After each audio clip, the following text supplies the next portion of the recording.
all the time? Once we got there, it was damn near every night. Every night. We would call it Tick 30. Fucking every night, right when sundown, these dudes would just smash us with small arms, and it would be effective and indirect. It'd be coming through our tents, small arm with PCAM rounds, and then indirect fire as well. Landing in our fob and just right out of it. One blew up our kitchen, damn near killed a dude. He was in there, lucky he dove into our little med center was attached to our kitchen, so he ended up luckily diving into that. Got some frag in his back, but he came out unscathed. But that happened on a nightly basis. I mean, at first, dudes were not expecting that. I mean, tensions were high. We were like at night going to bed. We're relaxed. Our shit's ready to go, but we weren't expecting that. It took some time to fucking get used to, and then before you know it, dudes were in their racks with like full cami, full kit, just ready to go because we knew it was coming. Yeah. Just every night would just be the same fucking thing. Shit, man. So what was your op tempo like this deployment compared to? More. We were going on a daily basis on this one.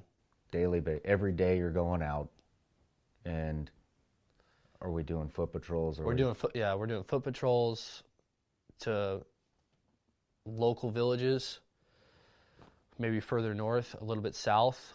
Presence, increasing that green zone, because we only go so far because we didn't do any type of flyaways. It was all because VSO, we needed to stay local. Did a lot of ones, the village near us. But it seemed like every time we went out, we were getting into a tick. Wow. Every single time. So you're going out every day. You're getting in a gunfight outside of your fob. Then you come home, or maybe this had already happened, and then you got to deal with the base getting hit. So, I mean, that's... Yeah, it honestly was like that. I would say all the way up until December, it kind of died down a little bit because it got cold. So we were kind of expecting that. But it's even still, like, they still would every time the base attacks would lighten up, but every time we went out the door, those would be the same. Wow. They knew where the fuck we were going. They could see us before we were coming. That was just hard for us because we didn't do any night ops. It was all bright, middle of the day. They knew we were going there to fucking meet key leaders, shake hands and establish rapport and just hold up security. We weren't necessarily targeting individuals. We did it a few times. I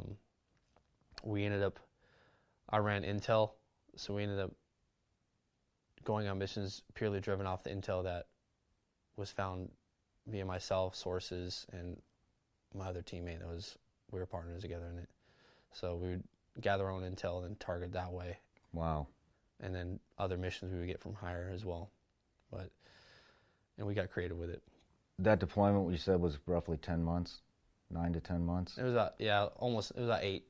How many engagements would you say you and or your team were part of in that 8 months? Do you have any idea?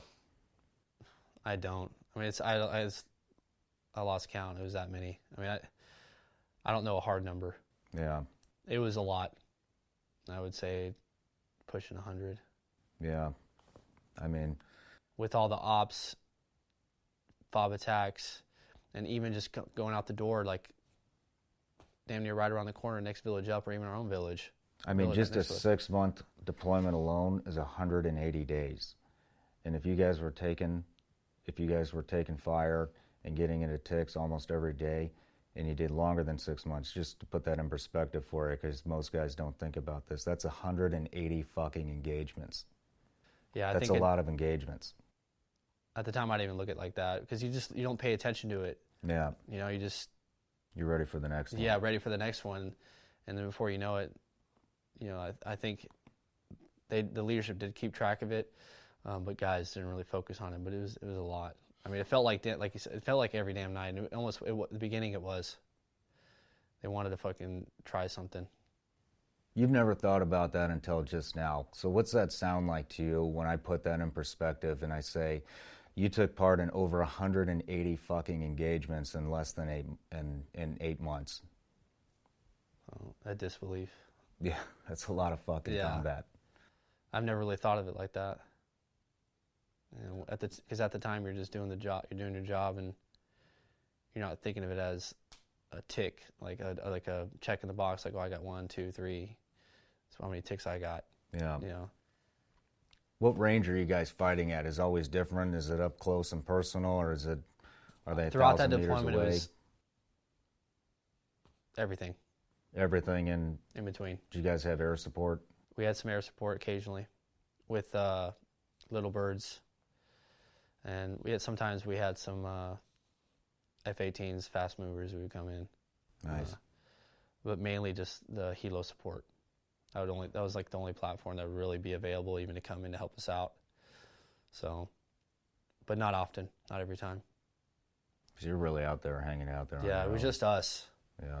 It was really just us. We had some Army guys attached to us, a little Army unit that we utilized for FOB security and some other support. So it was really just us doing our thing out there. It was a blessing in disguise, I think. I mean, we got so much out of it, and I don't think we would have the experience we had if we were anything else. I wouldn't have that deployment if I went to CAF or anything like that. I mean, really, truly, it was just us. That was our deployment. We were in fully control over it, and definitely learned a lot and had a shit ton of experiences. I mean, for God's sake, we had another helo crash at this FOB. Thank God it wasn't as horrific as the first one I experienced. Helo coming in at 47 came in, crashed on our FOB. Shit. Came in nose down because our HLZ was kind of a slope. Came in nose down, dusted himself out, slow rolled into the corner of our HESCO barriers, which HESCO barriers are filled with dirt on the border of the site. Hit that, completely destroyed that 47. Split the front end in half, destroyed every blade. There was a Mark 19 in that corner, so grenades are going off. Shit. Like, it sounded like everyone was inside at this time. It was midday, only 2 people were out there. Thought you were getting hit? Oh, yeah. I could run out there. Oh, I was like in my tent, I remember, and I heard this huge explosion, grabbed my med bag, fucking ran out there, looked, and I see the 47 just blowing up. I mean, this thing was shreds. Believe it or not, the crew survived. I was like, holy, it was fucking amazing. Yeah. These guys were crushed up into the front end. The 2 side door gunners were smashed up into it, because the whole front end nose crunched. And these dudes, they were beat to shit, but they survived. Shit. Yeah, it was unbelievable. Did you guys lose anybody on that deployment? We didn't know. No team guys, no American forces. We lost our one of our close partner forces, one of the guys that lived on the base with us, our counter IED guys. Their head dude, their leader, was shot in the head, killed during a tick. Lucky shot. I mean, it was actually it was a hard loss even for us, because we became close with him, because there was only 6 of them. And these guys were northern Afghanis, and these dudes fucking hate Taliban. Yeah. The Pashtun people that live in the south. So these dudes were really, truly there for the right cause, right reason, fighting for their country, and they're fucking good at what they did. To be honest, motivated. Yeah, it was good to see that, and motivated us. Yeah.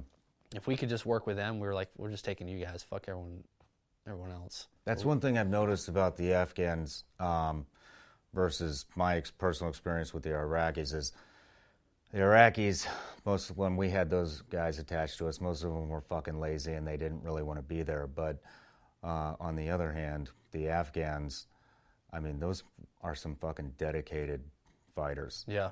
And they want to make shit happen, and they want to fucking be there. And which is really cool to see, to see a host nation, wanting to, do the right thing. But yeah, it was humbling to see that shit, because it makes you want to do your job harder. Like, because you're there helping them out, fighting for their country and your country, and you see that, it's good shit. It was hard for their team, the loss.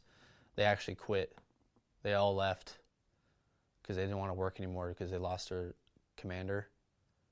But eventually talked them back into coming back to us. Yeah. So it was a difficult time, but overall, experience for the books, man. Yeah. Sounds like it. Yeah. I'm going to take another call. We got a mutual friend on the line who was there that whole second deployment with you. Jeff Reed. About time. Jeff Reed from Frozen Trident. How the hell are you? Dude, I am doing great. How are you doing? Pretty good, man. So, I got a buddy of yours that I think you might know on my show right now, Travis Kennedy. Hell yeah. Hell yeah, good to hear your voice, man. Good to hear you, bro. How you doing? I'm doing good, man. Glad you got to call in.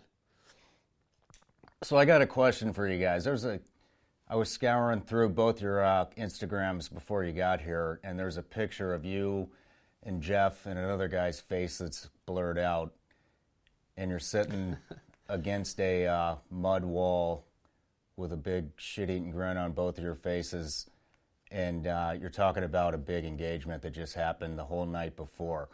And I was wondering if I could get both your guys' perspective on what happened that night. Kick it off, Jeff. Dude, that off, I believe, well, first off, man, pretty much where our base was, anytime we anytime we went out on an off, we had to get wet. That was given, so when we went out, which was a lot, it was ended up, man, we were usually wet from the waist down. And I think I don't really remember that picture, but well, our deployment was really broken up in two different areas because we started out in kind of a remote area, and then we finished it in more of a urban area. Do you know what picture you're talking about, Travis? Yeah, I do, man. It's that one. That picture was on the very end of the op. I mean, the insert exfil. It was damn near 15K in throughout the night. Yeah. And I was. Remember that one now. And then did we find any IEDs and mortars that op? Yeah, we did on the way there, and then we did a village clearance. We ended up just laughing because that's where we did a VDO. We were waiting for our VIX to come in, I remember that. and it was just so damn long. Aircraft overhead for that op. So I remember, like, it was driving me crazy, all the voices in my head from all the different aircraft we had. That was one of the biggest ops I think we did that deployment because it was just so long, and we had a lot of people with us. And again, yeah, Jeff said every time we went out, literally we were wet, and then I think at the end everyone was just at such exhaustion, like so fucking tired. We were post up against this wall, me and Jeff, and then two of our buddies. Actually, two guys next to us were our EOD guys. I know you remember them, but we were just fucking bullshooting the shit, just fucking suffering and laughing at the same time because we were so fucking beat to shit. We just patrolled infill all-nighter, cleared this big-ass village, got in some ticks, cleared IEDs. We had a lot of overhead. Jeff was dealing all the overhead.